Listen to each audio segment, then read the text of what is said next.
Kozhikode Perambra government welfare school അടച്ചുപൂട്ടലിന്റെ വക്കിൽ. പ്രവേശനോത്സവം ഒരു ദിവസം ഒരു കുട്ടിയും എത്തിയില്ല.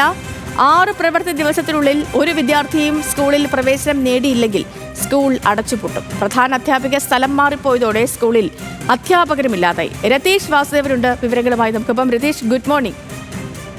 ഇത് ഈ സ്കൂളിൽ അടച്ചുപൂട്ടലിന്റെ വക്കിൽ ആയി നിൽക്കുന്നു. കാരണം ഈ വിദ്യാർത്ഥികൾ ഇനി ഒരു 6 ദിവസത്തിനകത്ത് ഒരാഴ്ചക്കുള്ളിൽ വിദ്യാർത്ഥികൾ ആരെങ്കിലും എത്തുമെന്നൊരു പ്രതീക്ഷ ഇപ്പോൾ നിലവിൽ അധികൃതർക്കുണ്ടോ?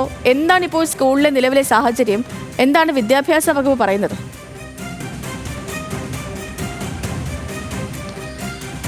Good morning സതിലക്ഷ്മി.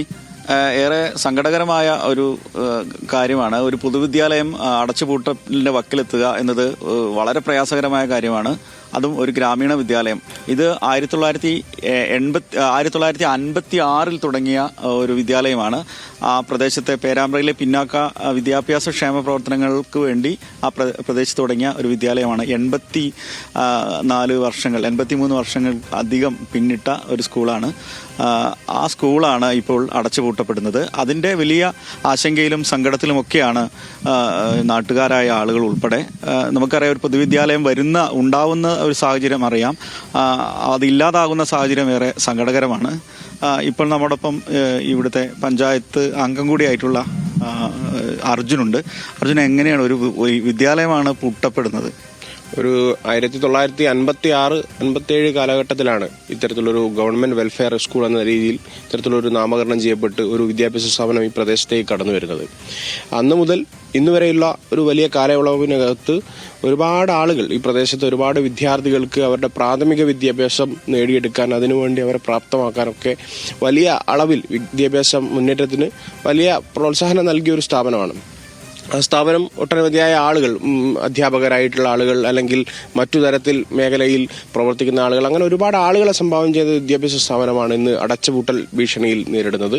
2-3 വർഷക്കാലമായി വിദ്യാർത്ഥികളുടെ ഒരു വലിയ കുറവ് രൂപപ്പെട്ടൊരു സ്കൂളാണ്. ആ ഒരു കാലയളവിനകത്ത് ഒരു 15-20 വിദ്യാർത്ഥികളിലേക്ക് ഒതുങ്ങുന്നത് ഒരു 10-12 വർഷക്കാലത്തിനിടയിലാണ്. പക്ഷേ 2-3 വർഷക്കാലത്തിന്റെ ഒരു ഗ്യാപ്പിനനുസരിച്ച് വലിയ രീതിയിലുള്ള ഒരു വിദ്യാർത്ഥികളുടെ പങ്കാളിത്തം ഇല്ലാതാവുകയും പിന്നീട് ഇത്തരത്തിൽ നിന്നാണ് ആളുകളുടെ അധ്യാപകരായിട്ടുള്ള ആളുകളൊക്കെ തന്നെ മറ്റു സ്കൂളുകളിലേക്ക് മാറ്റം ചെയ്യപ്പെടുന്ന ഒരു അവസ്ഥ. ഇന്നലെ ഇവിടുത്തെ HM ആയിട്ടുണ്ടായിരുന്ന ശ്യാമലത ടീച്ചർ മറ്റൊരു സ്കൂളിലേക്ക് ട്രാൻസ്ഫർ കിട്ടിപ്പോകുന്ന ഒരു സാഹചര്യമാണ്. ഇന്ന് ഈ വർഷം 1ാം വർഷ ക്ലാസ്സിലേക്ക് ഒരു വിദ്യാർത്ഥി പോലും കടന്നു വരാത്ത ഒരു സാഹചര്യത്തിലാണ് ഈ സ്കൂളുള്ളത്. വലിയ പ്രയാസത്തിലൂടെയാണ്. കാരണം നമ്മുടെ ഈ പ്രദേശത്ത് തന്നെ മറ്റൊരു LP സ്കൂൾ കൂടെ ഉണ്ട്. അപ്പം ഈ ത്തിലേക്ക് ഒരു വിഭാഗത്തിന്റെ മാത്രം സ്കൂളായി ഇടക്കാലത്ത് ഉണ്ടാക്കിയെടുത്ത ചില ചർച്ചകൾ, അത് മറ്റു രാഷ്ട്രീയ അജണ്ടകളുടെ ഒക്കെ ഭാഗമായി അത്തരത്തിലേക്ക് ഒരു ചർച്ച നയിക്കപ്പെട്ട സമയത്ത് ഈ സ്കൂളിൽ നിന്ന് ഇവിടെ ഉണ്ടായിരുന്ന വിദ്യാർത്ഥികൾ, കാരണം എല്ലാ വിഭാഗത്തിൽപ്പെട്ട വിദ്യാർത്ഥികളും പഠിച്ചിരുന്ന സ്കൂളായിരുന്നു, പക്ഷേ ഇന്ന് പതിയെ വിദ്യാർത്ഥികളുടെ പങ്കാളിത്തം കുറയുകയും ഏതാണ്ട് അടച്ചുപൂട്ടപ്പെട്ട ഒരു അവസ്ഥയിലാണ്. 5-6 ദിവസത്തിനുള്ളിൽ ഏതെങ്കിലും ഒരു വിദ്യാർത്ഥി കടന്നു വന്നില്ല എങ്കിൽ ഈ സ്കൂൾ നമുക്ക് നഷ്ടപ്പെടുന്നത്. കാരണം ഒരു പൊതുവിദ്യാഭ്യാസ സ്ഥാപനത്തിന് വേണ്ടി അല്ലെങ്കിൽ പൊതുവിദ്യാലയത്തിന് വേണ്ടിയൊക്കെ വലിയ നമ്മളൊക്കെ ആരവങ്ങൾ ഉയർത്തുന്ന ഒരു കാലമാണ്. പ്രവേശനോത്സവം വളരെ ഗംഭീരമായി നടക്കപ്പെടുന്ന ഒരു കാലമാണ്. ആ കാലത്തു കൂടിയാണ് ഒരു വിദ്യാഭ്യാസ സ്ഥാപനം നമുക്ക് നഷ്ടപ്പെടുന്നത്. ഒരു ഗവൺമെന്റ് പൊതുവിദ്യാലയം അല്ലെങ്കിൽ ഗവൺമെന്റ് LP സ്കൂൾ നമുക്ക് നഷ്ടപ്പെടുന്നത് വളരെ പ്രയാസം നിറഞ്ഞൊരു കാഴ്ചയാണ്. തീർച്ചയായും ഈ സ്കൂളിൽ പഠിച്ച ഈ പ്രദേശവാസിയായിട്ടുള്ള ഒരാളുണ്ട്, സുനിയേട്ടൻ. എന്താ സ്കൂള് പൂട്ടുകയെന്ന് വല്ലാത്ത സങ്കടമുണ്ട് ഈ സ്കൂൾ പൂട്ടുന്നതിൽ. അത്ര ആൾക്കാർ പഠിച്ച മുൻപെല്ലാം എന്ന് പറഞ്ഞാൽ ഒരു 10-80 കൊല്ലമായി ഈ സ്കൂളിലൂടെ വർക്ക് ചെയ്യുന്നത്. അപ്പോൾ അന്നെല്ലാം പറഞ്ഞാൽ ഈ സ്കൂൾ ഒരു 10-80 കുട്ടികൾ വരെ ഉള്ളതാണ്. എല്ലാ നാനാജാതിക്കാരും ഉള്ളൊരു സ്കൂളായത്. പിന്നെ ഇവിടെ ദളിതന്മാർക്ക് എന്ന് പറഞ്ഞാൽ പിന്നോക്ക വിഭാഗത്തിൽപ്പെട്ട ആൾക്കാർക്കെന്ന് പറഞ്ഞാൽ തുടങ്ങിയൊരു സ്കൂളായിരുന്നു. അവർ മാത്രമല്ല ഇവിടെ പഠിച്ചത്, എല്ലാ ജാതിയിൽപ്പെട്ട ആൾക്കാരുണ്ട് ഇവിടെ.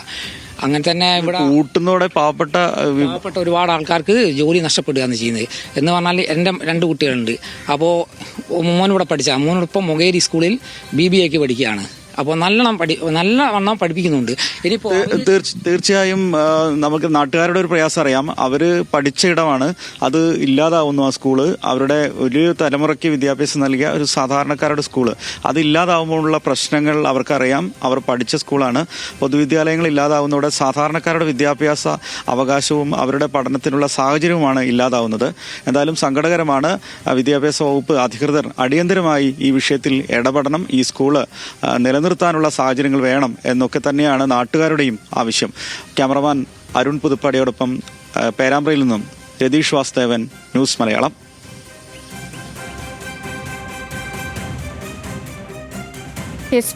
രതീഷ് പറഞ്ഞ പോലെ തന്നെ വളരെ സങ്കടകരമാണ്. കാരണം ഒരു പൊതുവിദ്യാലയം അത് അടയ്ക്കപ്പെടുന്നു, അത് പൂട്ടിപ്പോകുന്നു എന്ന് പറയുന്നത് അത്രമേൽ സങ്കടകരമാണ്. അവിടുത്തെ ജീവനക്കാർ, അവിടുത്തെ നാട്ടുകാർ, അവർക്കൊക്കെ ഒരു വൈകാരിക അടുപ്പമാണ്. ഓരോ സ്കൂളുകളും അല്ലേ, ഓരോ നാടിൻ്റെയും അതിൻ്റെ പേരും പെരുമയും ഒക്കെ കൊണ്ടു നടക്കുന്നത് അവിടുത്തെ പൊതുവിദ്യാലയങ്ങളൊക്കെയാണ്. അപ്പോൾ അങ്ങനത്തെ ഒരു സ്കൂൾ അത് സംരക്ഷിക്കാനുള്ള നടപടികൾ വിദ്യാഭ്യാസ വകുപ്പ് സ്വീകരിക്കുമെന്ന് തന്നെ നമുക്ക് പ്രതീക്ഷിക്കാം.